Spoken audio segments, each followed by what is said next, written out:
Hey everybody, welcome back to another episode of Fun in the Locker Room. Sean Rankle, Liam Holloway, Truett Carstater, you know all of us. We're going to get back into it today. We have a lot to talk about. It's Wednesday, December 13th, 2023 evening time. But we got to talk about the NFL, a lot of games, week 14, 15. Will someone help me out? Week 14. Week 15 starts tomorrow. Of course, we'll have our Thursday night football picks, but we're going to recap week 14. We're coming down to the end of the season, and actually only two teams have been eliminated, which is kind of crazy by week 15. So lots to talk about there. We'll get into the MLB as we kind of speculated last week. Shohei Ohtani signed over the weekend. Juan Soto, talk about that. Young Ho Lee, I hope I'm pronouncing that correctly, signed with the Giants.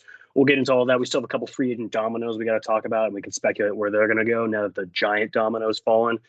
And then NBA, we're going to get into the in-season tournament and give our thoughts on that. Was that a success or not in the NBA? And then we're going to have a fun time talking about the Draymond Green suspension. So without further ado, don't forget the Twitter, YouTube, and we're going to jump right into it. Get cozy, get your snack, because we're going to be here for a while.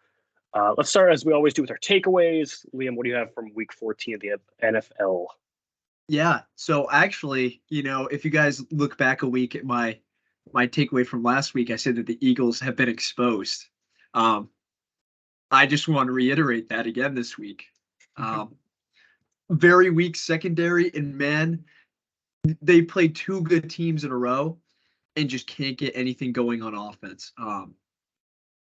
Jalen Hurts has just really been struggling as of recently, and their secondary is just so poor. They go up against good receivers and a decent O-line in the playoffs, they're going to falter. They just don't have the weapons they have this year.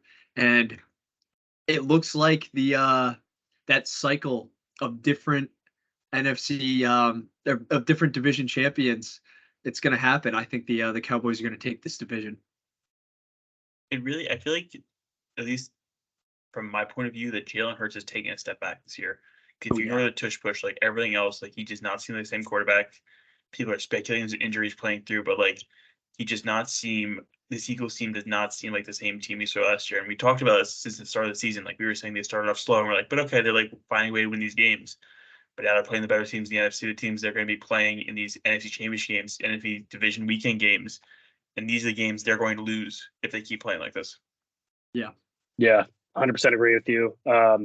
I honestly thought, like, the 49ers game, I wasn't extremely surprised because I've always been kind of the mindset 49ers number one, but I definitely thought it would go Eagles Cowboys, and to see that game was pretty shocking. I'm a bit of a Dak supporter, Cowboys supporter, so I definitely, I was happy to see that. But I think you guys are right. Jalen Hurts has kind of been a notch below what he did last year, when he kind of, I don't want to say broke onto the scene, but like it definitely showed that he's an elite quarterback. And one of the sad things is that Jalen Hurts is probably going to break Cam Newton's single season quarterback touchdown record, rushing touchdown record. And it's all because this damn tush push, at least like, spread the love, give some of the touchdowns to Jason Kelsey or the two guys that have, their hands on his ass, pushing him forward. But yeah, I think, it looks like it's going to be a great last couple of weeks of the season. You have three teams at 10-3, Lions at 9-4. Pretty exciting stuff, the NFC. And honestly, it's good to see because it looked like the NFC was kind of a two-team race for a while, at least. I just want to point this one thing out. Passing wise, 19 touchdowns on the season, 10 picks for Jalen Hurts. That is not an elite quarterback. No, not a good ratio at all.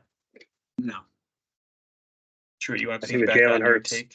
Yeah, true. Let's jump into yours now. Yeah, well, honestly, I wanted to go into the Dak for MVP, and we can talk about that, but actually, let's talk about that. Rank, I'm so shocked that you didn't have a Tommy DeVito takeaway. That's kind of what I was going to leapfrog into. But that'll be our honorary fourth take. But yeah, we can talk about Dak Prescott and why I think he's the MVP. And I know Brock Purdy's been getting a lot of love and everything. And we kind of talked about this a little bit last time. The stats are very similar. Like they're 1 and 2 in completion percentage, pretty much identical touchdown to picks and yards. It's like honestly identical stats. It's going to be interesting because I think the Cowboys are coming in with a lot more momentum, having strung together a couple wins, and especially this is a defining win versus the Eagles for sure. But it's not like the Niners don't have defining wins either. So I'm curious how it's going to come down to voting. It's going to be a little bit of narrative to finish out the season. I'm hoping that you could obviously say Brock Purdy has a lot of weapons, but it's not like Dak Prescott doesn't have CeeDee Lamb, who's, arguably one of the best wide receiver in the league this year. Tony Pollard, a great O-line, a great defense. It's going to be tough. It's two really good teams, two good statistical quarterbacks. I don't want to call Brock Purdy a really good quarterback, but that's just a little biased. But curious to hear what you guys have to say about that. It's like kind of crazy because I feel like if you think of it historically, I don't think this is Dak's best season ever. Like I think we've seen Dak have better regular season statistical wise, but this MVP race, in my opinion, is the worst MVP race we've seen in years. And for that reason, yeah, Dak's got a good shot, and I think Dak should win it over Brock Purdy, which I hate to say, but yeah. Yeah, I totally agree with you, Rank. The quarterback play this year has just been so inconsistent, and a lot of guys have gotten hurt. So I think that's what attributes to it. I think Dak should definitely be the front runner for quarterbacks. I don't think he should be the front runner for MVP because if a position player is ever going to win it this year, yeah, I agree. It's got to be this year. Like Tyreek or CMC, I think both those guys are more valuable. And that's not taking anything away from Dak because he's been incredible. And I'll admit, I apologize. He's really proved me wrong this year. I love to hate. You guys know that, but I can't really hate on this man any longer. That offense, he just spreads the ball around. He's been insane in the pocket. He has looked like the best quarterback this year. So it's nice to see the Cowboys too, changing things up in that division. I really like him putting the Eagles in their place. I think we can all agree that we would love to see Tyreek Hill win it, just for history and because he deserves it. We saw on Monday, like when he was out of that game, the Dolphins really just kind of fell apart. And I loved how the announcers were talking about how they had a chance to try and get that first down to run out the clock. And Tyreek Hill is such an X factor that when he wasn't on the field, the Titans just knew 100% guaranteed they were just going to run that ball, and kind of contributed to them getting the ball back. Yeah, the reason you guys like to make fun of me is that you call me a big 49ers fan and all that stuff. But the reason why I'm such a big 49ers fan is because the top three teams in the NFC, two of them are NFC's teams, and two of the teams I hate the most in the world, that the 49ers is the only chance I have of actually like having a Super Bowl I can watch and enjoy both teams for. And that is why I'm a huge 49ers fan. That's okay. That's fine. Yeah. Go get don't be sad when it's Lions Eagles, in the NFC Championship game. Or Lions Cowboys. Sorry, Lions Saints, baby. Come on now. Oh my God. All right. The delusion. Okay. Frank, let's go to your take and then get into the Tommy DeVito. Yeah. I've chicken cutlets for the boys. Sorry. I'm going to take the role of being not upright myself. I'm not going to talk about Tommy DeVito first, but I need to give some love to Josh Allen. Josh Allen has not been getting enough credit. He's about to become the first quarterback to have 4 straight seasons of 40-plus touchdowns. In a season where there's not been much great quarterback play, Josh Allen's actually had a great season. He's getting overhyped with all his bad picks he's throwing because he's leading his team that, to be fair, Liam likes to say Lamar Jackson does the most with a few. Like, Josh Allen, other than Stephon Diggs, has always got. There's nobody else in this team that does him anything. James Cook sucks. This offensive line sucks. Gabe Davis sucks. Like, the defense is not that good. Josh Allen is leading this team to wins and turning nothing into something. Are we recording right now?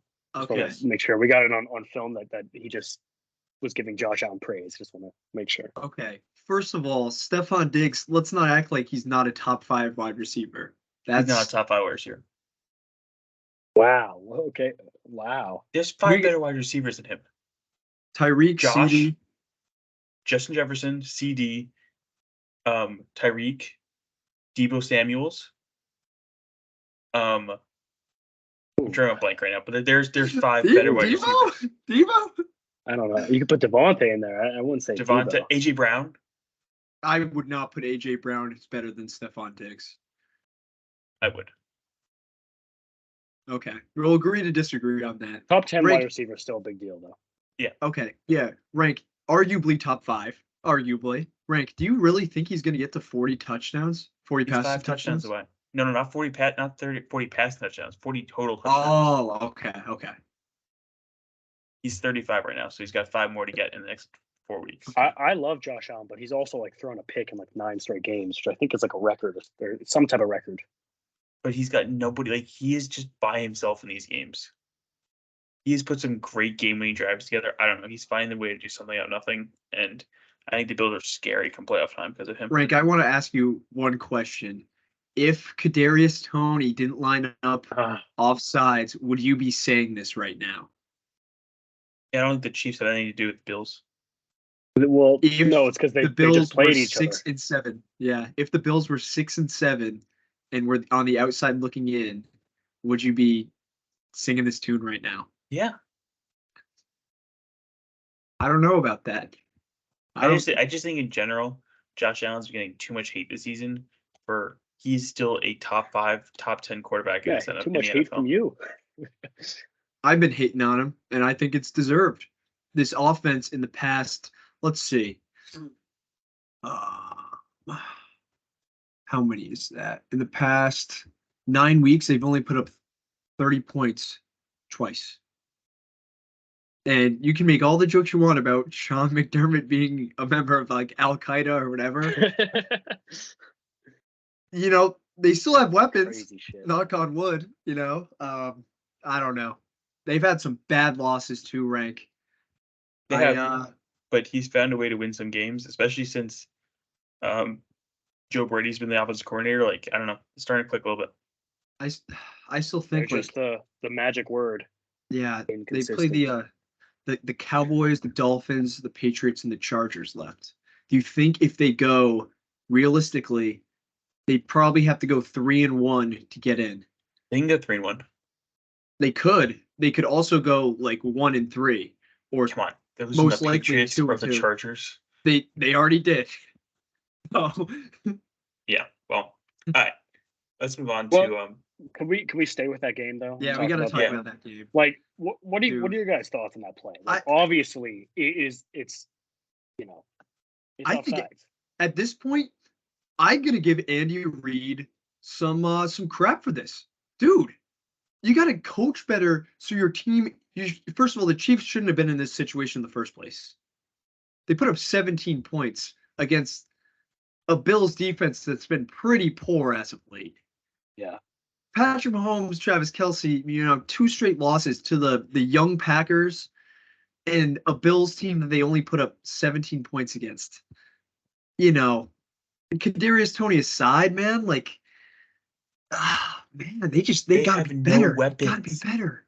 They have nothing. They had no Pacheco. Yeah, Pacheco was killer. Yeah. But still, man. Kadarius Toney might be the worst wide receiver in the NFL. I think you can't say that. No, he is. Maybe worse. I think worse. Him and Marquez Stanley have the most drops in the NFL for the past 4 years. Worse, I think if you have a 1, 2, 3 starting, worst starting wide receiver. I'll give you that. Yeah. But worst wide receiver that plays. He wouldn't be starting on the Ravens. Well, I don't know about that. But dude, the negative impact that they had, you have to admit, it's just been otherworldly. Yeah, did you guys see that there was 4 other times that Kadarius Toney could have been called offsides? Like, they pointed out 4 different times. And yeah. I mean, one of the funny things is I get when the wide receivers are out wide and they turn to the line ref and give the thumbs up and everything and whatever, just to make sure that they're, behind the ball. He was the slot receiver. He was right next to the left tackle. You just look over and be like, oh shit, I'm 2 feet in front of the ball. Dude, come on. I just want to point out one thing that I think is really strange this year, and because we haven't seen it. The Chiefs has only scored over 30 points 3 times this entire year. The Bears, the Chargers, and the Raiders. That is pathetic. Weapons aside, man, the Ravens have been scoring more points. You look at the top teams in the NFL, they all score, more than 30 points. There's Pat Mahomes, it's sneaking up on the Chiefs in that division. That somebody might have predicted to win the division. Yeah, dude, it's been I don't know.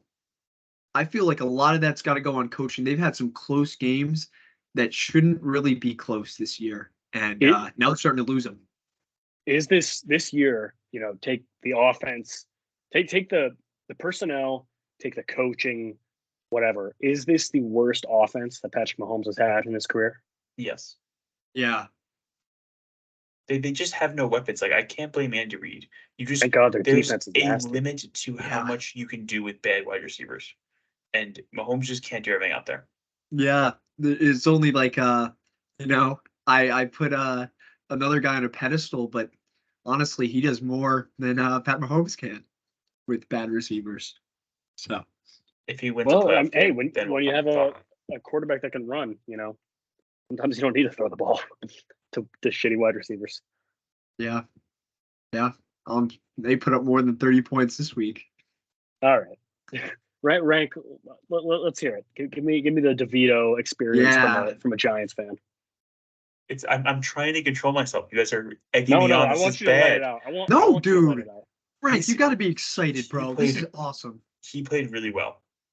People are comparing it to Linsanity with the NFL in New York Oh, right come now. on, And like, bro. yeah, it's like electric. This guy, what he's showing up with, his family, his friends, the Joe Buck, Troy Aikman, like everything about this guy is New York, New Jersey, Italian, electric. And it is just feeding the entire market. To have a hometown kid who like literally lives 15 minutes away, who played his high school state championship game at MetLife Stadium, and then now going out there and doing this. His throw to Isaiah Hodgins, that touchdown pass, was a It was top level gorgeous, NFL throw. gorgeous. Yeah, And it to come was. down unfazed after falling behind on such a weird fumble by Saquon and leading his team down the field for a field goal, like the balls in this guy, like that was just Yeah, electric. And it's given us hope. And it's one of those things where, like, yeah, I am slightly pissed off because I wanted a franchise quarterback. No offense, Tommy DeVito, no offense, Daniel Jones. They're not winning a Super Bowl. Just a fact. But, like, you just have to enjoy it right now. At this point, I'm just enjoying it. I got to see him live in person, beat the Commanders, and now he's just going into New Orleans. He goes in there, beats the Saints, and who knows? We guess what against the Eagles, like, New York will explode. Yeah, enjoy it until Sunday, buddy, because it's gonna it all is, come it is crashing down. generating it's generating a lot of excitement and hype in a season that this team could have easily just rolled over, especially after Daniel Jones went out. Like you could this team could have easily made all the excuses in the world to just not be competitive and not, be relevant. And people it's exciting stuff. It's fun. And You gotta shout out Coach Dable. Like to keep yeah, this team together, like that's yeah. very impressive. You think the whole locker room just hates Daniel Jones now? Like, dude, look I how don't think easy this so. guy's I think they're making it just look. falling around. Like it really though is one of those interesting things about football. I never understand it, but like Daniel Jones was getting sacked all these times, and somehow Tommy DeVito came out of this game not having a single sack. Like, does the team just play harder for him? Like, does he just do different things as a quarterback that like leads him not to get sacked? Like, I don't know the answer to these things, but it's just interesting. I feel like sometimes this happens with teams, and I don't know why. Yeah, dude, it's still crazy though how they haven't addressed like our linemen hurt rank on the Giants. Like they at some point you got to get new guys in there. Tommy DeVito's been sacked 28 times already. Not last night. Zero last night. Yeah, with 0 last night. That's insane I know. now. But like, We're not man, hurt right now. what, what's going on, bro? All I'm It's like saying, Rank, is 2001, Drew Bledsoe got injured, and Tom Brady became a facts. Gotta franchise hump things. guy. Gotta hump the Not brakes a little saying bit. that Tommy DeVito's Tom Brady, but hey, I will say though, shout out to New York QBs. Top offensive players in the yeah, AFC and NFC with Zach Wilson and Tommy DeVito. Yeah, Was that on anybody's no, 2023 bingo card for the season? Because I would no, not break to that. fucking no, Zach Wilson. not at Jesus all. Christ. Can we talk about that game? Sure. Oh my God, dude, what a performance. I feel bad for the Texans because everything that could have got wrong for them just did. Like Yeah, literally everything. They've lost their top two wide receivers in back-to-back weeks and their quarterback. Like, damn, that sucks. But the Jets just flat out destroyed them this week, and it was pretty damn awesome. I'm not gonna lie. And it was kind of the Zach Wilson show. Like that was a very deserved AFC Offensive Player of the Week, and Yeah. I never thought I'd be saying that. Which is I wild. let him sling it. Like they put up this game was 0-0 at halftime, I think, or like 6-0 at halftime. Yeah. And the second half, the Jets scored 30 points because they let the man sling the football. Like all these coaches out there trying to handle these guys with baby gloves, like let them play football. They were star college quarterbacks for a reason who got drafted high for a reason. They know how to play the game of football. Let them go play it. Dude, I love the checkdowns to Brees Hall. I don't know why they weren't running this earlier. It was just working. Garrett Wilson, man, everyone thought he was just going to go away when Aaron Rodgers went down, but he hasn't gone away the entire season. I got to give him a lot of credit. This was like Brees Hall's best game of the season, I think. Yeah, it was Dude, good. he played really well. Really well. They got to get him the ball more in the passing game, for sure. 'Cause he's electric. So for the two teams in this game that are kind of trending in different directions, you know, are we now saying like Jets are in this and Texans are not, or like what If Does the this Jets change can anything? go into Miami and win this game against the Dolphins, there's gonna be real talk about Aaron Rodgers coming back against the Commanders, and now they're like a game out of playoff spot with Aaron Rodgers coming back, and they have a chance. But there's still a lot of teams they got to pass to get there. It does not seem reasonable. I think the on the flip side, the Texans are just like at this point they're toast. You don't mess around with CJ Stroud being injured. I'd be surprised if he plays this weekend. And probably their top. I don't know if Nico Collins is going to play, I don't think so. Yeah, it's just like at this Liam, point, no, you go. they just kind of have to lick their wounds, and they've had a great season. They can't hang their heads on this. Like, it's just bad luck.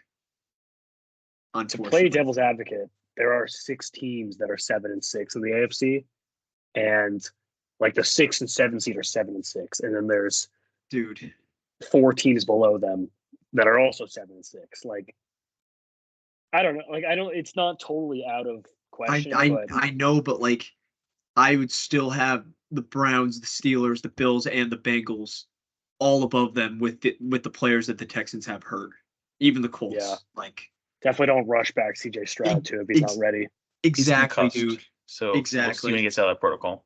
It's just up to NFL at this point. That shit's like volatile. It could be. Yeah. I mean, well, we saw with the Tua stuff. Not that like that's gonna happen. Tua looked like he died last year. Like, you don't mess around. Not with the way CJ Stroud's been playing this year. You can't mess around. I don't think. Yeah. And Nico Collins didn't practice the calf injury, so calf's there. I don't think he's gonna play. Their left tackle's out. Like, they're falling apart right now.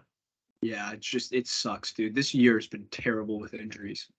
It's like interesting. It's like I feel like the Texans are having one of those seasons, which I think we've all experienced with one of our teams at this point, where like they went into the season with no expectations, and then with a flip of the switch, they started to have expectations of maybe we can make the playoffs and do something, and now it's like all crashing back down. But like thinking of a big picture, this was a very successful season for this team, and they're going to be a force to be reckoned with in the AFC South going forward.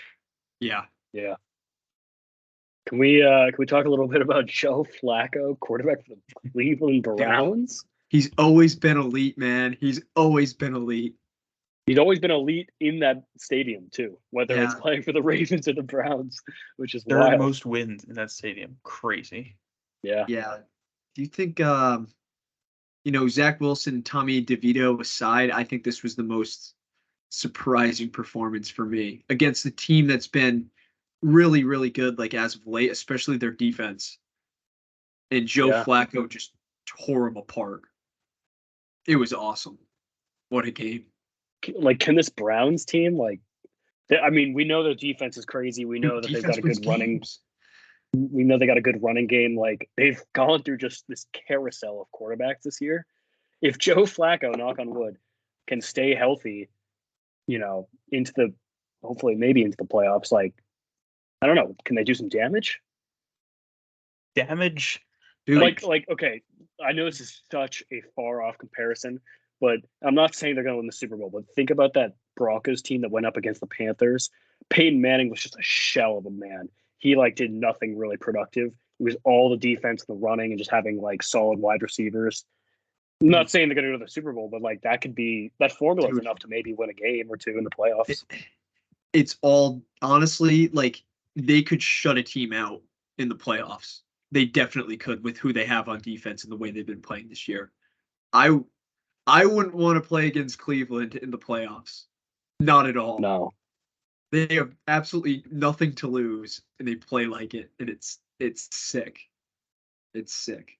Yeah, they probably get the 5 seed, the first wild card spot in the AFC. I think they got a game ahead of all these other teams in the pack, and we'll see who gets 6-7. But yeah, I think Joe Flacco plays like this. Like they can find ways to win games.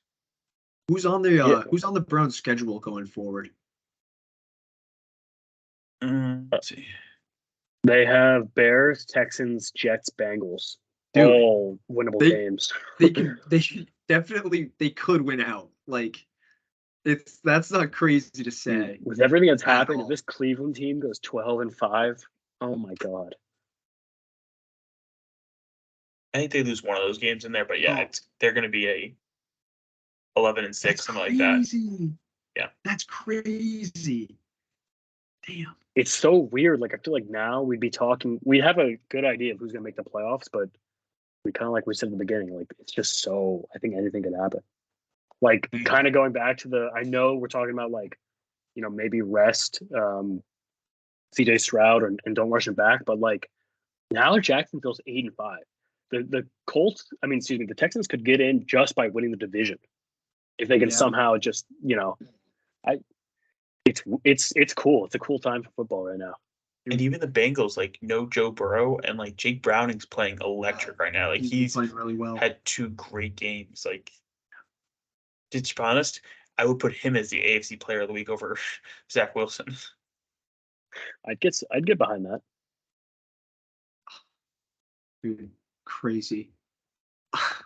Liam, I can't believe the AFC North is the best division in football this year. I can't believe it. Speaking of that division, as the special teams connoisseur and #1 fan, I'll let you start that game. Dude, first of all, what a game. This was back and forth the entire time. Man. Lamar Jackson, dude.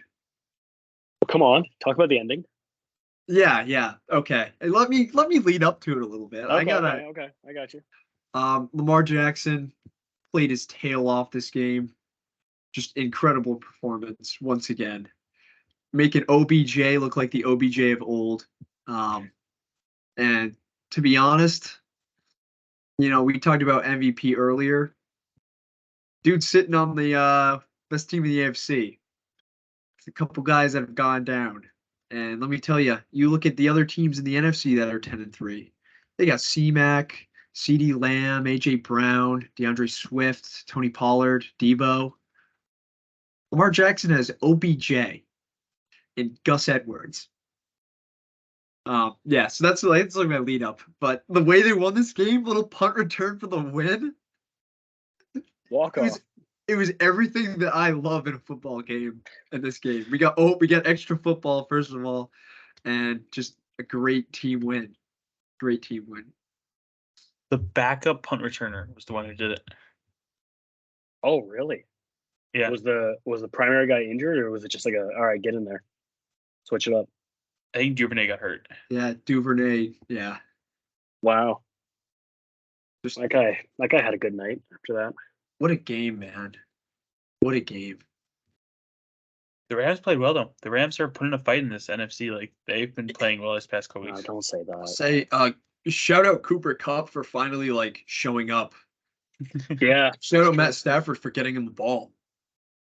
The one week that I don't start Cooper Kupp, he has, 25. Dude, he's been terrible. He's been so bad in fantasy. I was trying to get you from him all year. You now wish you had Saquon on that team. No, I don't. Dude, Saquon's been terrible. Dropped 20 points yesterday. That's fine. I don't need running backs. Whatever. Since you brought it up, sorry to interrupt that. No, I just you guys called me a madman when I told you that the Ravens were going to be tops of this conference, and look at me now. I'm just loving it. I'm just loving it. I can't wait till Lamar Jackson is lifting that Lombardi trophy. I'm all for that. I'll take it. Keep sleeping in your dreams, Liam. Okay, Rank. Sounds like you're the one that's sleeping, buddy. Since you brought it up, I'm looking at the NFC playoff picture right now. Also, a lot of teams are 6 and 7. Your Giants, one game out of a playoff spot. Yeah, I mean, okay, I'll throw them in there. So there is 1, 2, 3, 4, 5, 6, 7, 8 teams that are either between 7 and 6 and 5 and 8. Also, just a little hype real quick. Liam, you do know if the Giants beat the Saints this weekend, the Giants will be ahead of the Saints. I'm well aware. In the NFC. I'm well aware. Yeah. Tommy DeVito and the New York Giants. Liam, so who has the tiebreak? Did he leave? Oh God. We're taking you guys down this weekend. Right, you might know the answer to that. Who is the tiebreakers in the NFC South? Because the three teams are 6 and 7. I think the Bucks do. It's the Buccaneers because they beat the Falcons and us. So. Okay, and I noticed that you guys are sitting wins tiebreak over New Orleans based on head-to-head win percentage. Okay, so you guys can't rely on tying with the Falcons and Bucks. You have to beat them. No, we have to outright beat them at the end of the season. Okay. Yeah, our schedule, it's very, hey man, I've been saying it all year. We have a weak schedule. We control our own destiny. We have 4 games very winnable ahead of us, all of them. So you've had a whole season of very winnable games. Yeah. And you're 6 and 7. You know what? It's just like, that wasn't very nice, you want to rile me up, Rank? You want to rile me up? I do. This team is just like, I don't know what happens on offense. Like, they don't run any simple plays. Derek Carr, I've been playing through 3 broken ribs. Buddy, it looks like it. It looks like you've been playing with 7 broken ribs. Terrible. I don't get how Jameis hasn't gotten a shot yet. And we're relying on the ghost of Jimmy Graham to save our season. Ghost of Jimmy Graham. The ESPN posted an article today. How Jimmy Graham is becoming an answer to the Saints' red zone woes. Dude, it's 2023. This would have been awesome literally 10 years ago when he was like the best tight end in football. A decade later, and we're still relying on the guy. It's pathetic. It's so sad. And honestly, if we didn't win division, it wouldn't be the worst thing because that would mean Dennis Allen would be kicked to the curb and Pete Carmichael would be gone and Derek Carr would be benched. So, yeah. But this is a must-win game. Must-win game this week. And we're going to kick that Italian right in the mouth and sack him like 19 times. I'm very You wish excited. he was your quarterback. I do. All right. I do. One of you guys or both of you guys put a couple headlines on our to-do list. We got Bill Belichick and Cam Newton. I saw the Cam Newton stuff. I didn't see this Bill Belichick stuff. Apparently, there's been rumors out of ESPN insiders out of Boston that Bill Belichick and the Patriots are going to be parting ways this offseason. That he's going to be head coach of a new team next year. No, he's not going to the Saints. don't do that. There's some very interesting teams. I can't imagine Bill Belichick not coaching the Patriots, but if he does leave, isn't this a good way to just retire? I think he should. I think he wants Don Shula's record. He wants the most wins of a head coach. I think is why he's still coaching. How many is he away from that? 20-something. Liam, he's not going to get those wins coaching for the Saints, man. I think, dude, we're a defensive-minded team, man. What he could, our defense has been nice. Our defense has been really tough. What he could do with us, oh my God, we wouldn't let up any points. I was kind of clowning, but I think that could be a good fit, actually. The teams I've heard are the Chargers, the Bears, and the Commanders. I would hate if he went to the Chargers. I would hate that. I like the Saints as an option way better than those 3. Just because you sold me, he's a defensive-minded guy, and you guys have the personnel on defense to get back to being. Not that you're not an elite defense, your offense kind of lets you down, but your defense hasn't played great this season in general. They've had some bad games. Yeah, our defense is on the field 90% of the time, so it's pretty tough. It's pretty tough. One thing I do want to say on that though is I don't know. I read an article that said Kamara might be going to the Chiefs this offseason. So if we got Belichick, I think Kamara would definitely stay. So I'm kind of relying on this to happen. We're gonna will it into existence. So I would be floored if he left, and I think he probably will. Ouch. Why the Chiefs? I don't know. That's just where he's been linked to. Dude, I also saw like Derrick Henry to the Chiefs, and I almost had a heart attack. So Yeah. I think a They lot need of a running wide backs are receiver. getting rumored. They do Yeah, much They more remember- than don't a need a running new back. running back. They Pacheco. Pacheco's fine.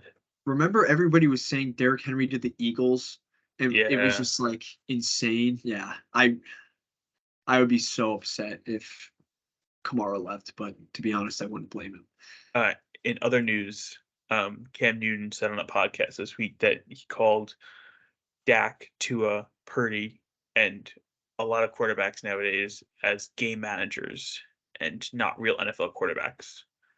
If anybody has any opinions on that. I didn't see the full clip. I just saw like the Bleacher Report post. Did he like expand on that? On like why He was just talking saying about from the part I heard, he was talking about other quarterbacks in the league, and he was like saying these things, and he's like, "Oh, Purdy," and he's like, "Well, not really Purdy. Purdy's like game manager these days, and like so is Tua and Jared Goff, and throw Dak Prescott in there too."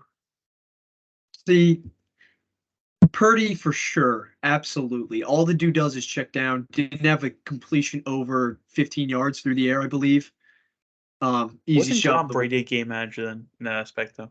Easiest job in the world. What do you define as game manager? Exactly, it's a stupid comment.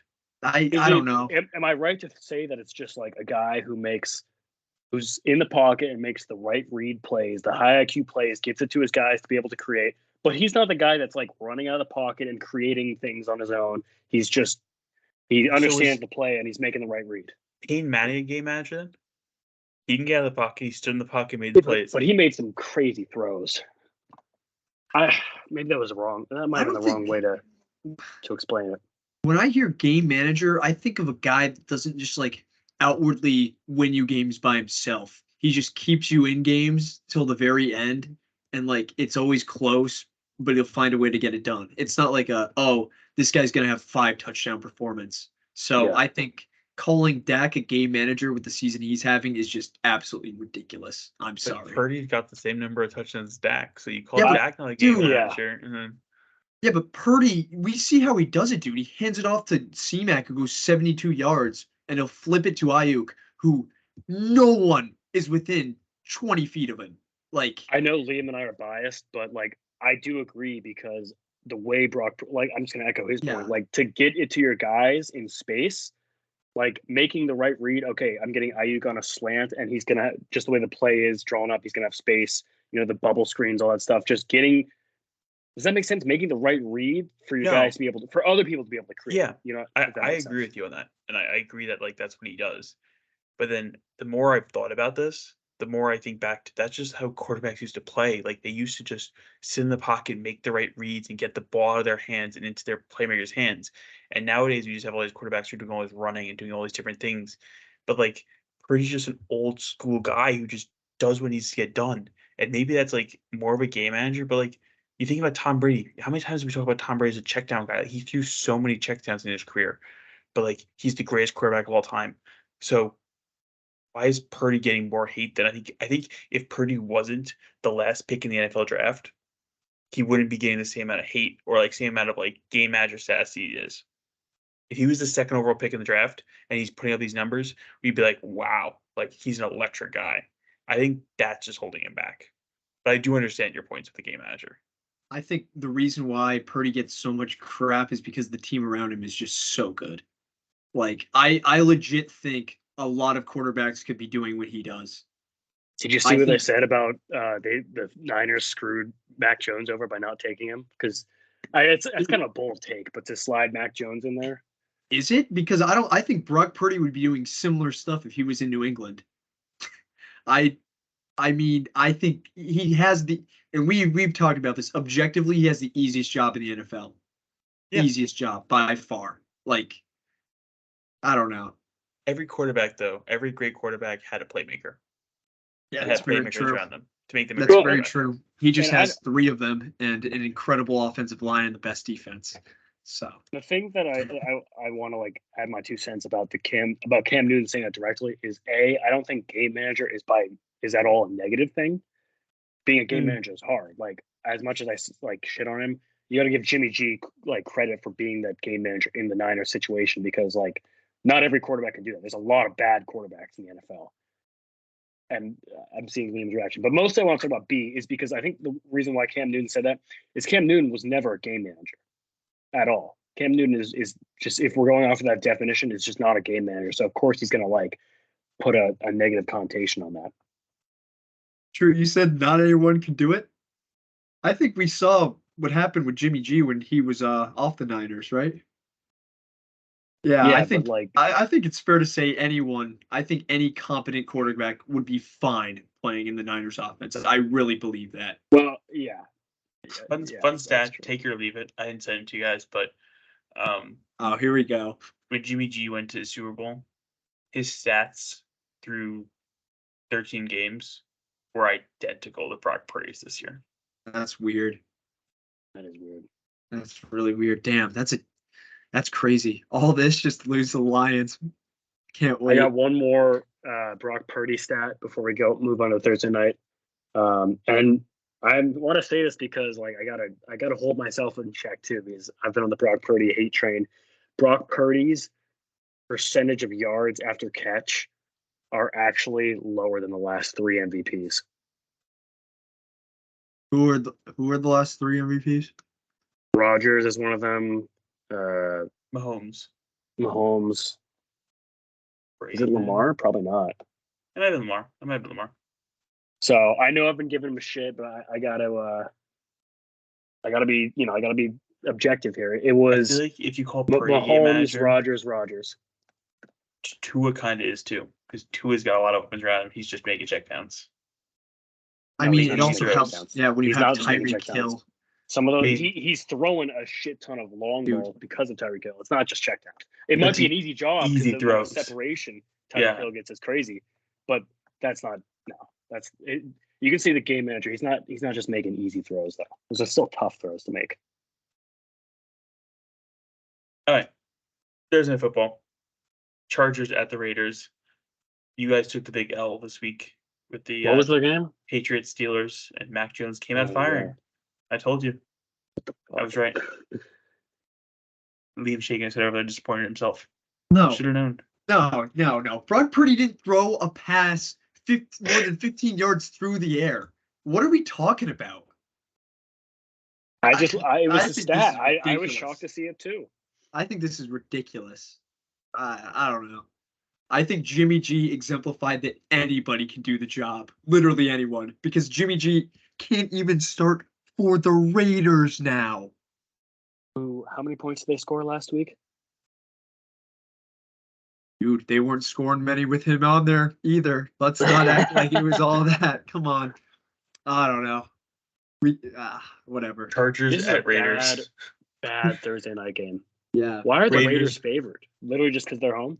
Because No the Herbert. Chargers, No Keenan Allen.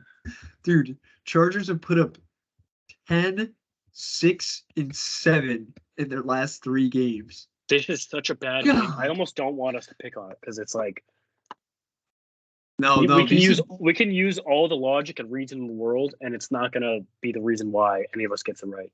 these are the games where we bread our butter, where we make our money. I gotta tell you, Liam, though, you are in a 2-game losing streak. Man, Oh, you know, Rank. You can't What's win the pick? everyone. Are you I gonna know. make it 3 in a row? I know my prowess has just been off the charts this season. And, you can't win them all. I gotta What's the go pick with this week. I gotta take a peek at everything. Give me yeah. one I second. have to look at it too, just because I don't even know who's starting for either of these teams. Yeah, is This is gonna be such Justin a run. Herbert's not game. starting? No, it's like Jacob Eason Herbert broke his Easton. finger, so he's and no Keenan Allen. out. Oh, Jesus. I Max might. Crosby questionable. I might. Is take the Josh Raiders Jacobs just- out? No, he's still there. Okay. He's I questionable. saw he was hurt. Didn't he get hurt last game? Dude, the Chargers have been just so abysmal this year. They've scored over 30 points Who's twice. the backup for the Chargers? Easton Stick. God, what? Who?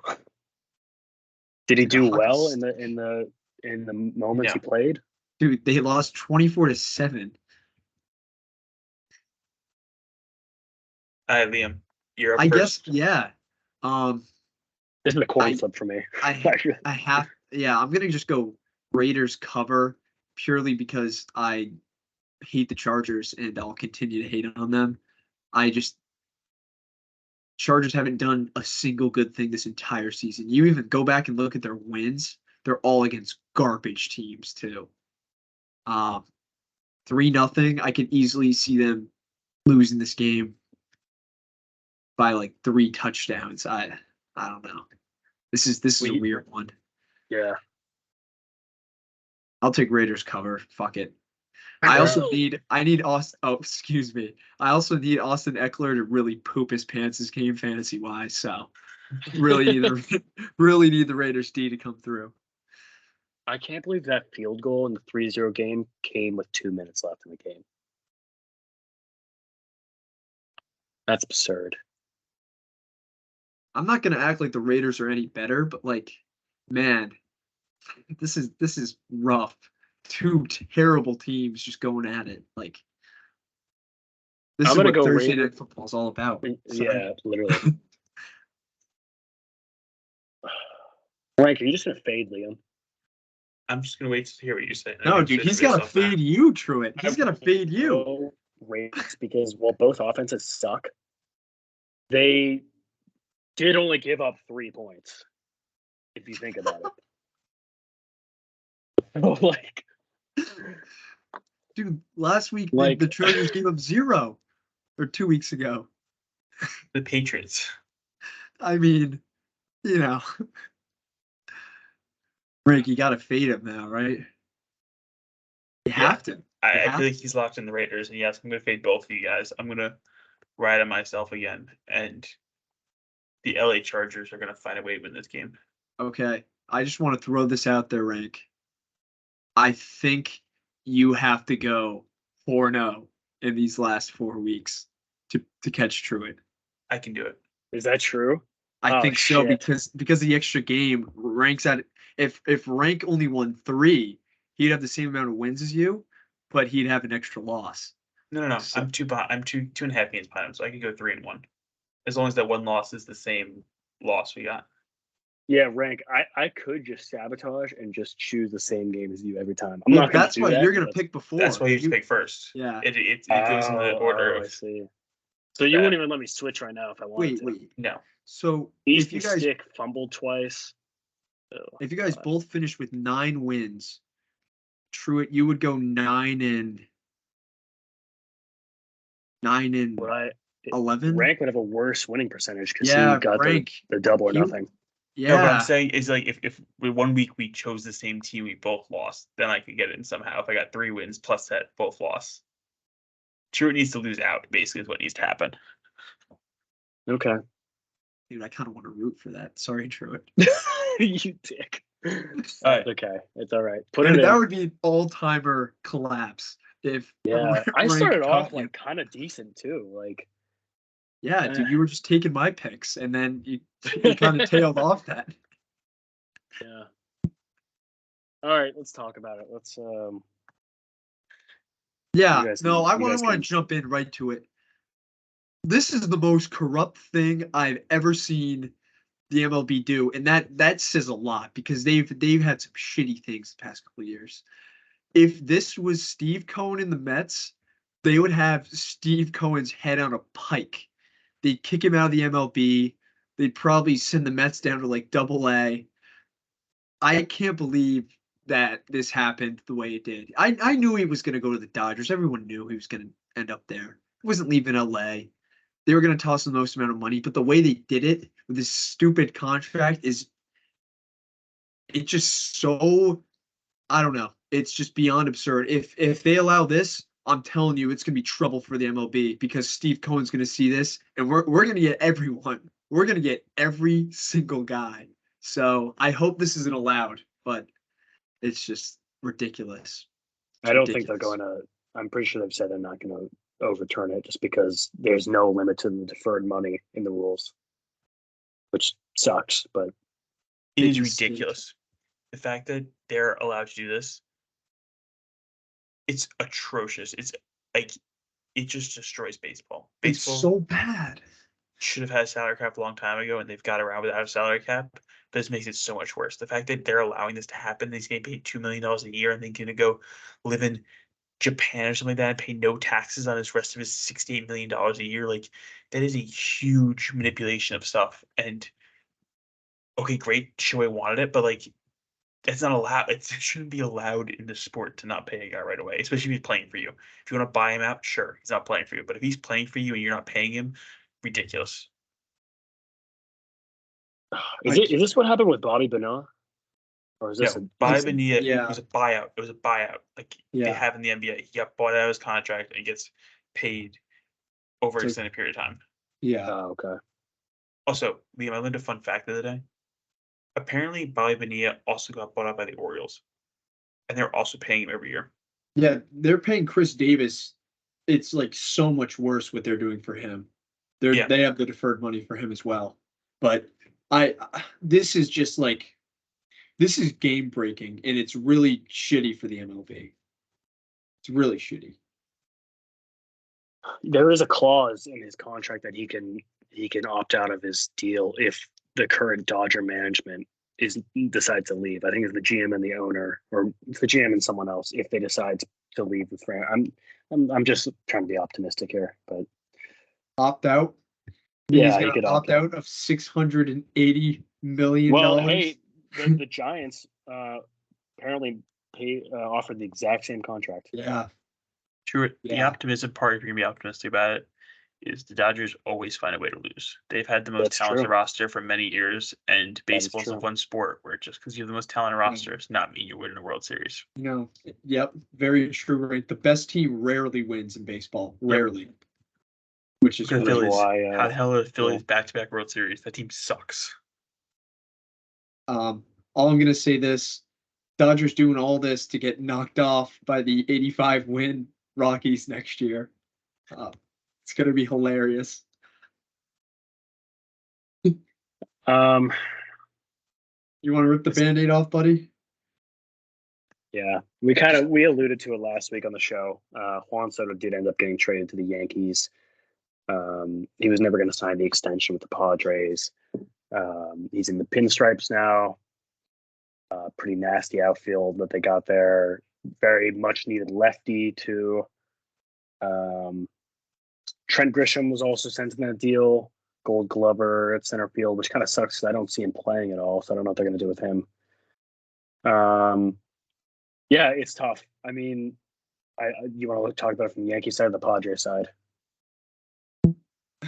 I don't want to like crap on you because I know you're down in the dumps, but what a fumble from Padres management to let this happen. Yeah. At this point, it doesn't make any sense why they even traded for him in the first place. It really doesn't. All they did was lose assets. The fact that they traded for him and couldn't re-sign him, that says a lot about Padre management. And, it's probably good that they got a new GM in there. I think I definitely I think the criticism is fair, and it's it is frustrating for sure, but also I think there was a mutual, not a mutual, but there was it was expressed from his side too that he wasn't going to re-sign next summer. So, you can either trade him now and get some assets back, or try and trade him at the deadline. And honestly, if you trade him at the deadline, you just hope that next year's season is going well enough that you don't have to, and you can come to some sort of agreement. But yeah, a year and a half in San Diego is definitely depressing. And I've already talked about how much that makes the Bogarts deal look like just garbage. But on the small bright side that we have here, they're trying to get their salary. Don't laugh, Frank. They're trying to get their team salary under $200 million, and they did just kind of save, I think, $70 million with Soto and Grisham's contract. So, we were a team that lacked a good amount of depth. When injuries came about, there was really no depth to fill the lineup. Also, pitching was inconsistent. You know, this might be. You guys always talk about how baseball's a team sport. You still, you know, with maybe a bounce back season from Bogarts, Machado, and Tatis, you can still have a good amount of offense. You know, and maybe get some depth for the bullpen and you know, starting pitchers. But I'm not going to act like this wasn't a net negative thing to happen for us. The only positive you can spin at Truett, and as coming from a Mets fan who's tried to spin lots of things as positives, you can let him walk for nothing. You got something back for him. You guys admitted your mistake. You got something back into the system. You got a nice pitcher. Michael King is supposed to be a great pitcher. Like, you have pieces there could help your team in the future, or could be trade pieces for somebody you try to get the trade deadline. So always positive to get some prospects in a trade, and you still have talent. There's still talent as Padres team. This lineup is still a good lineup. Like, yeah, you just need guys to have bounce back season. Bogarts needs to have a bounce back season. Machado's got to play better. Tatis needs to like get off the drugs and like play, and like he needs to get back on the drugs. Actually, maybe you guys can find a way. I think you guys will still be competitive in the AOS, in the NL West, and compete for a wild card spot, but it did suck losing Soto.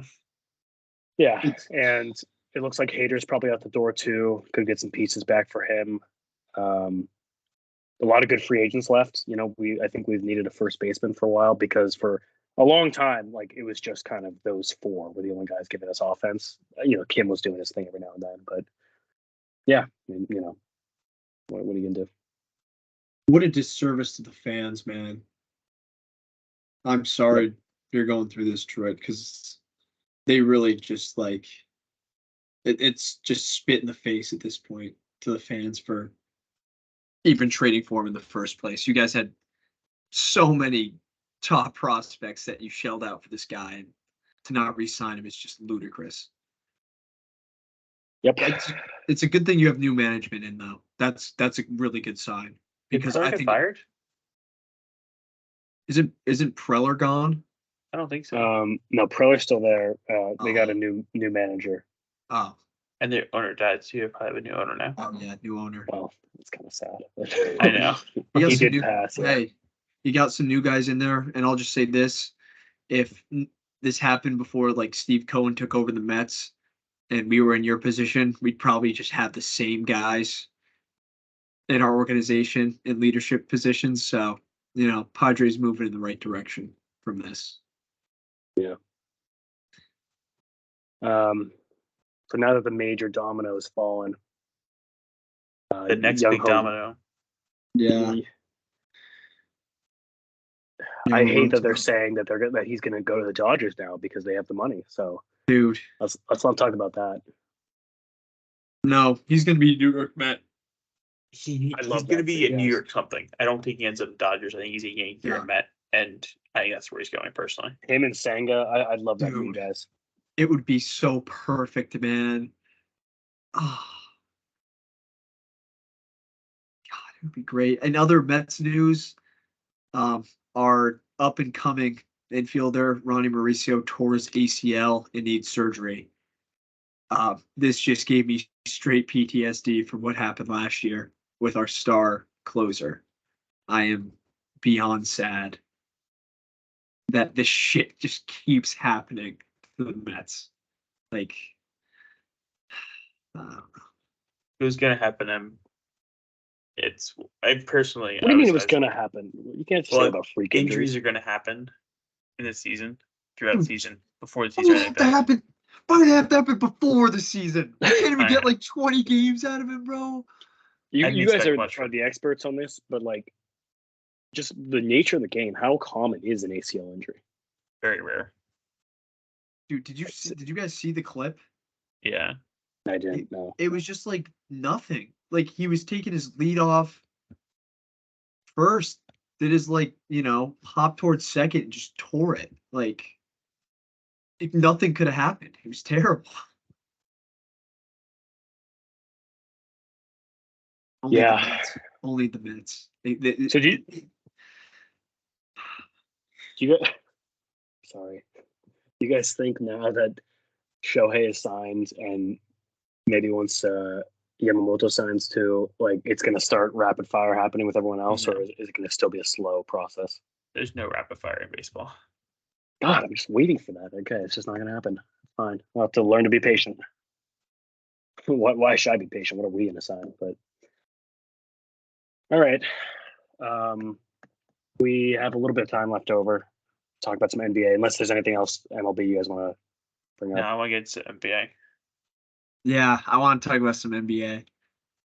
You guys want to start with the IST as it's Yeah, we got to talk abbreviated? about it. We got to talk about that, man. So inspirational. So inspirational to see LeBron just go out and take what's his. Nobody was stopping this man at all. He told, I love this too. He pulled all like the two-way guys and all the rookies aside. He's like, I'm gonna win this shit for you guys, and he fucking did it. That's so baller, man. So baller. It's awesome. I'm so happy the Lakers won. Even though I picked the Pacers, I'm just so happy the Lakers won. True, congratulations. Thanks, guys. Thank you. Appreciate that. Frank, you got anything to add? Yeah, I don't like how they raised the banner, and I sent you guys the Kobe clip the other day, and in my mind, it's just disgraceful to a historic franchise. Hey, we hang championship banners. That's a championship. If the Mavs won it, I would love if they hung a banner. Yeah, it's it's the instant tournament. LeBron played well. Like I think this is what he still has in his tank in these short spurts. Crazy. But to be fair, let's be completely honest. I know you guys are going to disagree with me a little bit, but it wasn't like he was playing the solo for the Bucks. The Pacers are really good, and Halliburton's played well, but there is still a clear difference They're in a my terrible mind. defensive team. The Yeah. Pacers are really bad at defense. Interior, dude, all they do is hack. And, There is a huge gap. Yeah, we can't act like the refs didn't have a little bit of a Laker whistle. Yeah, because they totally did. Some of it was ridiculous, but man, shout out the Pacers. Nobody thought they were going to be here. They've exceeded everybody's expectations, and Halliburton is in talks as like a, he might get a third place MVP vote this year. Like, it's pretty sick. Yeah, Actually, need the there's winning no to come way. with it. There's no way he gets a third place vote. No. What am I talking about? No, But he needs the thank you. winning to come with it next. yeah, So would you guys say overall the in-season tournament was a success? yeah, Should Huge. be implemented in the future. absolutely. I think they need to. I would love if more teams made the actual tournament. I think Yeah, maybe like a 6 and 2 of them get a bye or something like that. Or that an 8. exactly. Yeah. I think that would be great. Just have it be longer. Because I've said this before. Nobody's ever been excited about December NBA basketball ever. And this made it like not only were fans excited, the players were so hyped up and it was awesome.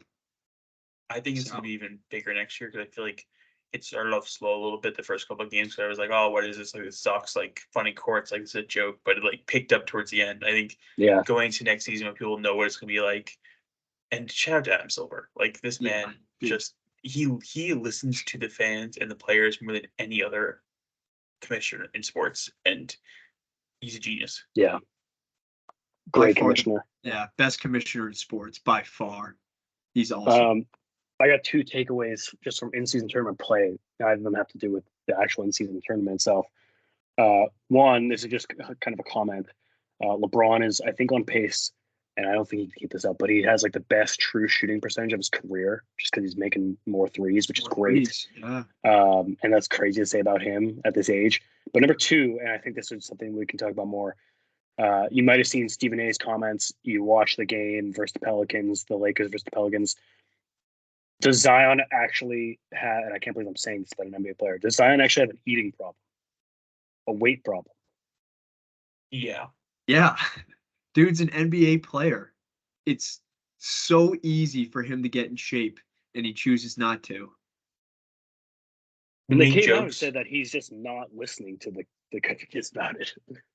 We made jokes when he got drafted for the Pelicans about him going down to New Orleans and eating this food, and jokes about him and Chet and them sharing food. But like, it's for real. Like, there are problems. He has the best nutritionists in the world and the best trainers in the entire world. It's totally on him. Figure it out. Choice. Yeah, it's sad because He's on pace to be the only player ever to average more than 25 points on 60% shooting for his career. Yeah. And he can't stay on the court because he's too fucking fat. Pathetic. It's true. It's true. It's funny, but it's true. Like, it's really sad. Yeah. Also, did you guys see that clip of Brandon Ingram and Zion just like zooted out of their minds on the podium? No. Just like it was when they were talking about like what do you well, first of all, that's kind of cocky on Zion's part because they're basically acting like on the podium that they're gonna win the whole thing, and like just goes back to Zion, like you need to discipline everything. But like if you look at them closely, there's just like they're not here with us. I think they were alluding to the parting that they were going to be doing after they won the in-season tournament. Spend a little bit of that cash on some different things. But I just think this goes to show, like, we can't take LeBron for granted. This is a 38-year-old man who's, invested in his body and has been playing the way that he's played for his entire career because he cares. And then you look at a guy like Zion who has all the talent in the world, and it's just not there yet. It's just there's levels. It's crazy. Yeah, he's been playing really well, and like he's this old and who knows if he can keep it up long term. And this team is not great around him, but like he's finding a way to win games. And shout out to Anthony Davis because like Anthony Davis won them this championship. Like he's played really well. He's played really like probably the best he's played since the bubble so far this season. He even played really well last night, but wasn't enough for a win. Before we get into the Draymond suspension, I saw this today, and I just think it's interesting because I don't know if you saw what Doc Rivers was asked about the Paul George trade recently, and they were saying that Kawhi was obviously we know the story. Kawhi came to the Clippers and it's like, hey, you need to find me my star B and I'm your star A, and he insisted on them trading for Paul George. And Doc Rivers, now granted, this might be like when LeBron claims that he knew something 5 years ago and he's actually bullshitting, but Doc Rivers is like, dude, are you sure you want to do this? Like Shea is gonna be a star someday. And Kawhi had all the leverage because Kawhi basically told him, I'm gonna go to the Lakers if you don't find me another star here for the Clippers. And so he had all the leverage and basically forced the Clippers into doing that. And, the Thunder got not only Shea, who I would argue is the better player now, but also 5 first-round picks. So easily, I mean, biggest fleece in NBA history. So those were pretty close. Dude, yeah, that's an all-time fleece. Yeah, I'm with you. They're both all-time fleeces. Yeah, but I'm with you. Yeah. That's crazy, man. Wow, that's nuts. Kawhi really fumbled. I have a question for you, True, about the Thunder. I feel like you guys are in a similar situation to where the Celtics were a couple years ago, where you have all these assets and you have all these picks, and your team's playing well and you got a lot of young players. But the question is trying to figure out what person you're trading these picks for. And as a Celtics fan, I always felt like when these players' names came up in trade rumors, I was like, I don't really want them. Like when AD came up in trade rumors to Celtics, I was like, I don't really want the Celtics. And I feel like it's trying to figure out who to trade for and when. It's hard to do. Hard. You're right. It is hard because is there a player out there you want? Truett, I got one guy let me just throw this name out because it's so unrealistic it would never happen. If Jimmy Butler went to the Thunder, I think they'd be the best team in the NBA, hands down. Really? Why do you say that? Yes, playoff time. They have Shea, Chet, in playoff Jimmy. I think, Jimmy doesn't have to do it all on offense. And having that guy on defense in the playoffs, he's literally the best defender. I think it would be so perfect for you guys. Yeah, no, that's an interesting thought. Right, to answer that question, because always remember criticizing the Celtics for not using those picks because they just would kind of always draft the players, and like some of them ended up being like they would be conveyed as like low first rounders, and I always was like, why are they not trading them? But I agree with you because it's kind of like you can only do this once. You know what I mean? Like you can only trade away for the core. Exactly. You have to worry about the chemistry too. But you talk about Anthony Davis. let's say the year before, I don't know, let's say one player the year before wants to get traded and you send 3 first-round picks there, and then you don't know that the next year that Anthony Davis is going to ask out. Like, there could always be a better opportunity next year. It's you're right. It's very tough because of the timing, and you don't know, like, you can't speculate in the future what's going to work out. And you can really only, you have a lot of picks, but you have a finite number of picks. You can only do like so many things with them. I've seen a lot of Lauri Markkanen. That's all I've really seen this season, which would be cool next to Chet. That'd be a nice, I've like, got small another move, one. couple picks, not too many. Yeah. I got another one that would fit the timeline, but the way that it's happening right now, it's just, again, so unrealistic. Sengun would be perfect for you guys. Drafted by the Thunder, too. And then we traded him on draft night. He would be perfect. He fits the system, positionless basketball, great rebounder, really, really underrated defender, incredible passer. Would you put him at the 5 and Chet at the 4? Or yes. Yeah. Think about that, dude. Gorgeous. That interior defense and that passing, and the ball. Everyone would be able to. I should be GM. Actually, no. Presti does a pretty good job, I'll admit. If Presti hadn't fumbled the James Harden trade, he would be like an all-time GM. I think he's already turned Serge Ibaka into Shea in 5 first rounders. He is already on his way to an all-timer, bro. He's already on his way. Let's talk about the big news of last night. Draymond Green punched Yusuf Nurkic in the face and has now been suspended indefinitely. Deserved. What, the punch or the suspension? Both. Both for sure. Yeah. Were so they I remember, like during the game earlier. I didn't see up until that point. Not really. No. I just want to say, I don't remember if you guys were on this with me, but I said the Warriors at the beginning of the season, they were going to struggle to be a play-in team. Poor Curry, man. He's got no one around him. Andrew Wiggins, all-star starter. Let's just take a look at what Andrew Wiggins has been doing this year, because it hasn't been good. I believe, and I got this. I'll pull up the stats in a second. Andrew Wiggins, 12 points. Oh. 12 points, 4 boards. What's he shooting? What's Andrew Wiggins shooting? Oh, 28% from 3. Ooh, that's not good. That's really not good. 40% from the field. Klay Thompson, 40% from the field. It's tough when Kuminga's your second best player. So, what do we think about the Warriors, Rank? You are our in-house fan. What do we think? What's going on there? Old. They're getting old. They'll find a way to make the play-in tournament. I'm not too concerned about that. But this team is definitely towards its last legs. They're heading out. It's sad. It's the end of a dynasty. Yeah, it's the end of like our childhood watching basketball. Like our high school years were the Warriors. Yeah. I don't know if you guys saw any parts of the game last night, but I just thought it was curious that, first of all, Devin Booker just kind of almost blew the game. Devin Booker and the Suns almost blew the game. But the Warriors somehow went from down 10 and like 3 minutes left to down 3 with like 30 seconds left. And Klay Thompson and Andrew Wiggins were not on the court during that possession, which I think is crazy. The other point I want to talk about is, because I know we've kind of been alluding to, like, they've been very undisciplined this year, and they don't have the talent to overcome a lot of things that they could kind of just get away with.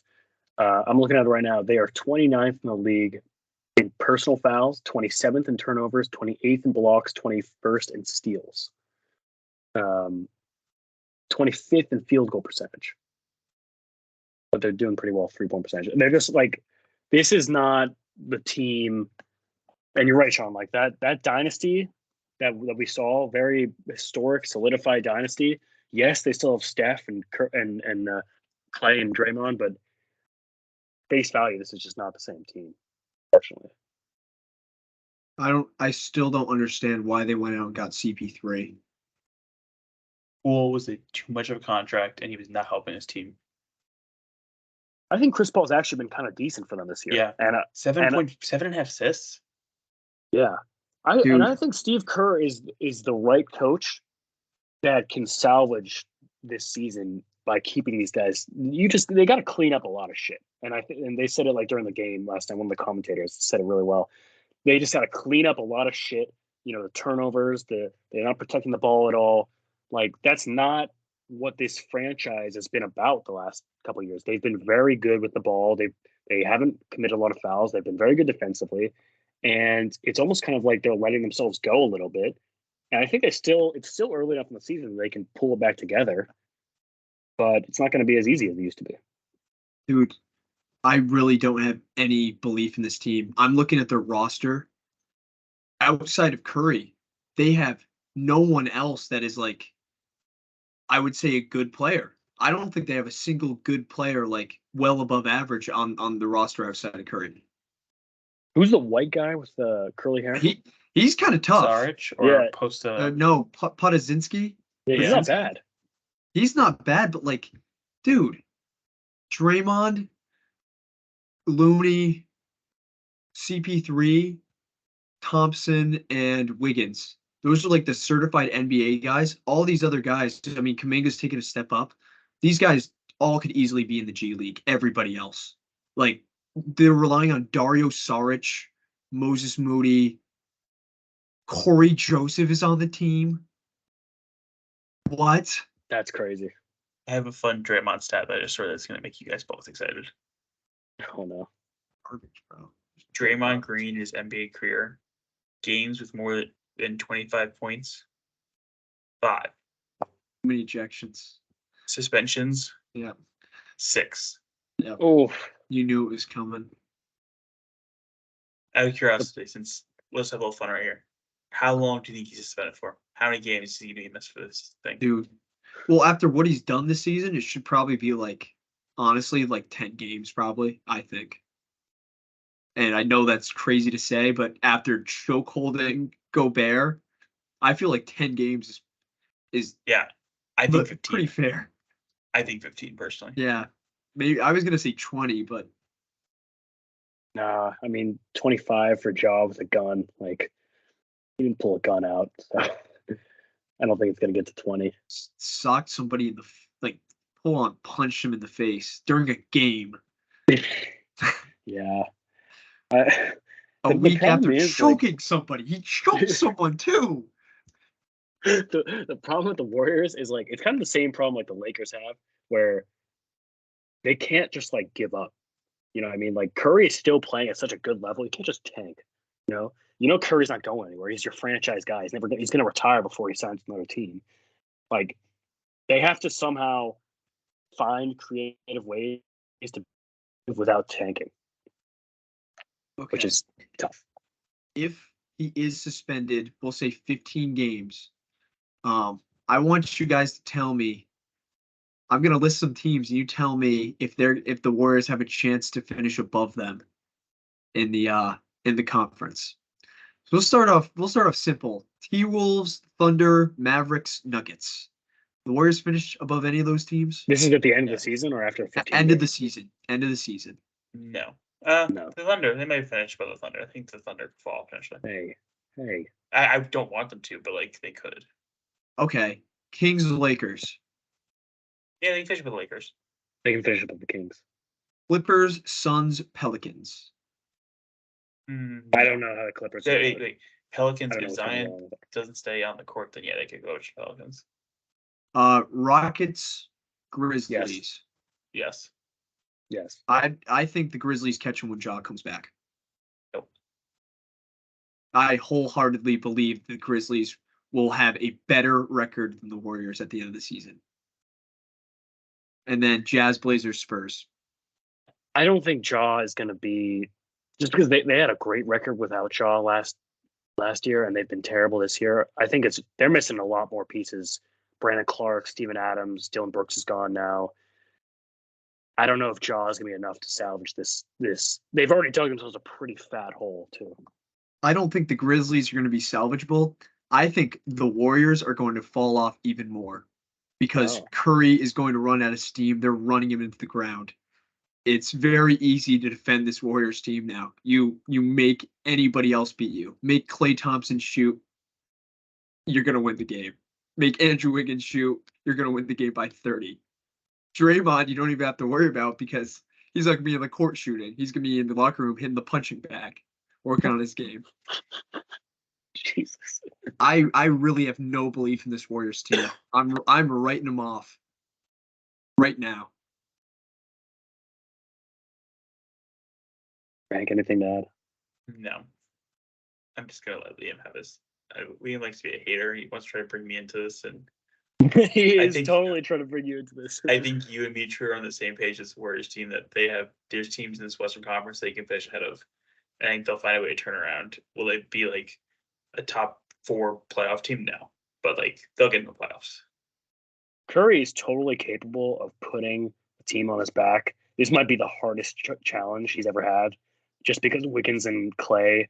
I think if Wiggins was still playing well, and like, I don't, if Wiggins could get back to normal play, and Chris Paul, can do some stuff, it won't be that hard. But I'm not saying he can't do it because he's Stephen Curry, and he still does it sometimes. But it would take a great run, and I think it's possible, but it'll be tough. They need a lot of things to go their way. A lot of things. You can't write out way. Steph Curry until it's. I'm writing them off. I just want to give a quick shout out to the Dallas Mavericks yesterday. Best game of the season. Played without 2 starters. Played against the refs and the Lakers yesterday. Probably the worst officiated game I've ever seen since the bubble where we played the Clippers.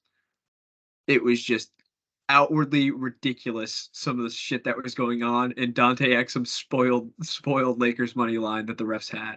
Dude, where has Dante Exum been the last few years? Dude, I've been trying to tell everybody he's point guard 1. And No, you're not. it's PG1. I tweeted out a couple days ago.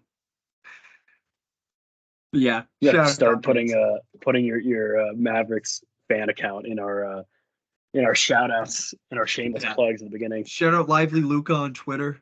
Drop a follow. Putting Lively in the same Luca conversation and in front of him is just crazy. It's the future, man. And the fact that I saw today he was like 7 in Rookie of the Year. People just don't watch the games. He's obviously playing well. This has been a really talented class, though. I feel like a lot of rookies are doing really well. Did we talk about Asar Thompson? No. Are you talking about the Gilbert Arenas stuff? Yeah. Well, what we'll do is I'll start the hoops grid, and then we'll talk about that because we really need to talk about that. Yeah. Okay. Rank, do you want to explain it? I saw the quote. I didn't really hear much about it, to be honest. Gilbert Arenas basically was just saying how, like, I also saw the quote, but I didn't really watch it. But he's basically just saying that because Asar Thompson's like kind of old for a rookie, he's about to be 21, and he's averaging 10 on a very dysfunctional Pistons team. It's not like, and he's also not the first option. That he's like, oh, you're not part of my future. When some of the last MVPs during their rookie year were averaging like. Go on. We're averaging sub 10. So I think Gilbert Arenas is just being a hater, and that was a mind-boggling quote. Yeah. Liam, Wizards Magic, my favorite center in 2K ever, Al Harrington. Al Harrington. That's a meat ride if I've ever seen one. Shout out Zone 6. Shout out Al Harrington. God, dude, this pick and roll duo, oh my God, it would have broke the league. I think Dwight Howard, Wizards, and that last one would get a lot, or no? Why? Ooh. Why? Oh, we can do better than that. What about JaVale McGee? 5+ blocks a game? Or 5+ blocks in a game? He had 5+ in a game. Oh. For the regular season.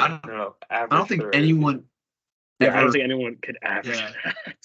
Dude, there's got to be someone nutty for Magic Clippers that we could just snipe.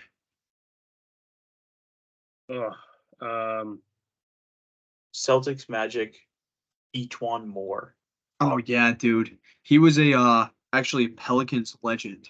I remember they made a graphic for him that said like it was him and shit. What's that? It was him and someone else, and it just said, "Oh my God, you could find better wings at Applebee's." It was it was Solomon Hill. That's who it was. Jeez. Hilarious. Did Randy Foye play for the Magic? Ooh. Right. I was thinking for Shout out that one. Villanova. Yeah. Dude, I was No. watching Maybe I'm confusing it with Jameer Nelson. Oh, dude, Jameer was tough. He's probably gonna be high up because he was like nasty on the Magic. What? Oh, he was on the Clippers, I guess. I was confusing the two. Ooh. Al Farouk. Oh yeah, Yeah, that's a classic. good one. That's a good one. Mr. Aminu. I was gonna say I was watching Randy Foye Villanova highlights. Oh, If he was around now, oh my God. Was He'd he be insane. really disgusting? Yeah. Dude. Wow. He was dunking on people like it was crazy. It was really nice. Clippers 5+ box. Is Gortat, you think, high? Gortat, dude. I forgot he was on the about Clippers. Oh my The God. Polish Hammer. Shout out to the Polish Hammer. Who was that? I think like Brandon Bass had 5+ blocks in the game, right? He might have. He had to have, dude. I forgot about Brandon Bass. Damn, he didn't. You think Monroe had 5? Oh, Ooh. third leg Greg. No, he didn't have 5? What an embarrassing career. Hey. Third leg Greg. Celtics Hawks. Jordan Crawford played for the Celtics for a year. I want to put Gallo in, but that's just way too obvious. Maybe it's obvious. He was there for like 1 year. I forgot he was on the Hawks. Yeah, dude, that's got to be. We got to find someone better. I think there's got to be someone back in that trade. Nuts for 5+ blocks. Wait, hold on. Let me cook for a second. Who the hell is that? Who the hell is Hank Finkel? Yeah. Who the hell is that? That was when I had a mini hoop. When I was little, I just purposely miss dunks, and my dad would be like, "Oh my God, you look like Hank Finkel up there." Apparently, Hank Finkel was like an old Celtic center that would go up for dunks and just like throw it against the backboard and just like he was just not good. He's a furniture salesman now. You want to try building? There's got to be someone nuts. Oh, did Amir Johnson ever have 5 blocks a game? Yes. Yeah, 100%. 100%. Dude, he was so tough in Toronto. Ew. God. Okay, we got to find someone nuts for this. Clippers. Did Willie Green play for the Hawks? Ooh, that could be a poll. I have this is completely a guess. Oh my God. Nice. Snipe at the end too. Good shit. 85%. This is like good. This is one of our best. I'll post this one, fellas. This is one of our best ones yet for sure. Marcin. Wow. Marcin. Shout out the GOAT. Dude, Zone 6 is getting a little bit too popular now. I haven't seen him as a diamond in a minute. Dude, people are watching the Eppies. It's got to be. They're tuning in. Shout out Zone 6. Arguably greatest defensive guard of our generation. Okay, throw me some birthdays before you keep talking delusion. We got some birthdays today. Starting off in baseball, Hall of Famer Larry Doby. Shout out to you. We have another Cy Young winner. I've never heard of this guy. Ferguson Jenkins. What? Happy birthday, Fergie. Yeah. Happy birthday, Fergie. Gleyber Torres. Happy birthday. Nice glasses, fellas. Just wanted to match rank. Wanted to make him feel special. Thank you, Truett. Got you. I got nothing else for baseball. I don't know any of these people. That name, I would say Luis Garcia, but that could be like 17 different people. So like the Raptors, Luis Garcia, or no, the Who's that? Dude, there's like 15 of them. I don't know. There's a lot of them. Yeah. Yeah. In basketball, we don't have a single guy that I know. Charles Claxton. I don't know if that's in relation to Nicholas. Maybe. Father, brother, Dude, uncle. the youngest guy on this list is 53. That's crazy. I don't know any of these people. Moving over to football.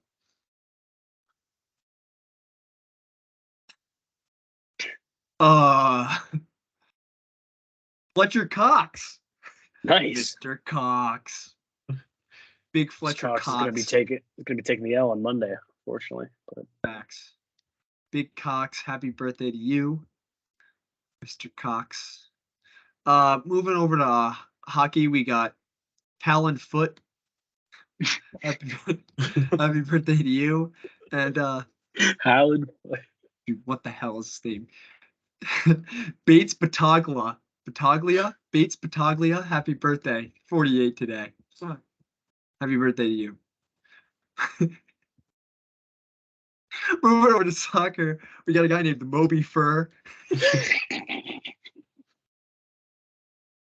What? Moby. Happy birthday, Mr. Fur. What's the last name? Fur? Fur. Fehr. Fur. And we'll finish it off with this guy turned 63 today. Greg Downs. Happy birthday to Mr. Downs. Liam, have you been using the same site since you started this? What if you found out like that some guy just like this has been fucking with you this whole time and just like putting fake names on this site? Dude, there's no way Like, to some of these are verify so this. hard to believe. It's because the names that I read off of like the weirdos, they're all like 60 plus. So I can't verify if it's like a real person or not. Like, yeah, and of course. Oh no, we actually do have a lacrosse guy today, guys. This is a good one. Rod Squire. Happy birthday to Rod Squire. Roger Squire. No, Rod, not Raj. Oh. Rod. RODD. RODD. Nice. Yeah. That's Squire. Happy birthday to the boys, Mr. Squire, and of course, Mr. Cox. Big Cox. Fletcher Cox. Wow. All right. It's a great way to end the show. Thank you, everybody, for tuning in. As always, Fun in the Locker Room, Wednesdays, bringing you everything in the world of sports, NFL, NBA, MLB, birthdays, Hoops Grid, trivia. Make sure to follow, hit the bell, subscribe and everything. Follow the Twitter. Follow Luca Lively, Lively Luca. Yeah, get it right. We'll have someone put that in the description.